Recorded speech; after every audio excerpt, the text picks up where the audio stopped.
L'innovation avec Anne Le Gall. Bonjour Anne. Bonjour Thomas. Ce matin, on fait un petit tour dans la salle de bain avec la douche du futur. Une douche quasiment sans eau. Et oui, c'est une douche qui permet de se laver avec seulement 5 litres d'eau contre 70 en moyenne. Et pourtant, vous pouvez rester sous le jet d'eau 10 minutes ou 20 ou même plus. C'est sous le jet d'eau ou sous le jet de rien du tout? Non, il y a quand même de l'eau qui coule. Non, il y a de l'eau et c'est pas du goutte à goutte, puisque le principe de cette douche, c'est qu'elle recycle l'eau et la nettoie en temps réel. Donc, dès que l'eau tombe à vos pieds, elle est filtrée de façon à retrouver une qualité d'eau potable avant de repartir dans le circuit et de ressortir par le haut, propre et à la bonne température. Et d'ailleurs, le procédé est tellement rapide que l'eau a à peine le temps de refroidir.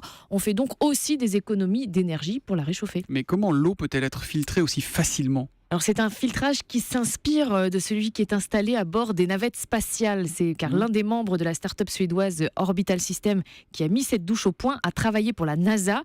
Alors secret industriel oblige, on a assez peu de détails sur le procédé, mais c'est un système de filtration en grande partie mécanique qui enlève, selon le fabricant, 99,9% des agents contaminants, y compris les virus, ce qui permet d'avoir très vite de l'eau potable, c'est mieux.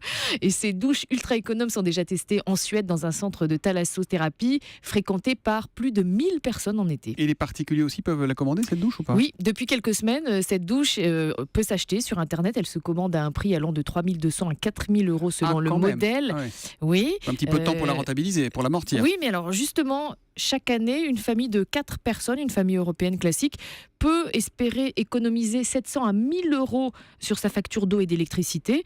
Et puis l'intérêt, bien sûr, c'est aussi et surtout à l'avenir de pouvoir préserver les ressources dans les endroits du monde où l'eau est difficilement accessible. Alors, sachant que je prends une douche par semaine le mercredi, non, c'est pas mal votre truc. La chronique innovation avec Anne Le Gall, c'est tous les matins sur Europe 1. Demain, Anne. Bonne journée.